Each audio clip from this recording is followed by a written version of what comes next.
বন্ধুরা, আজকে তোমাদের মধ্যে আলোচনা করব জীবন জীবিকা বইয়ের পেশায় রদবদল 23 পৃষ্ঠার সমাধান। পেশাজীবীদের তালিকা তৈরি করে দেখাবো। 1.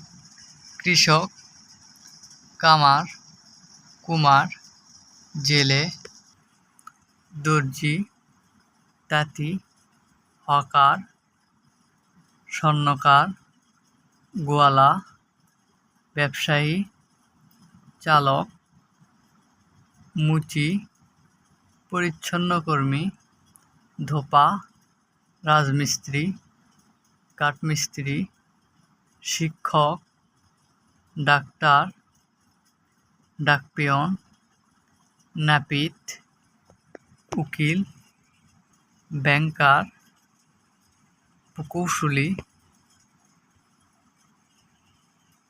ইঞ্জিনিয়ার।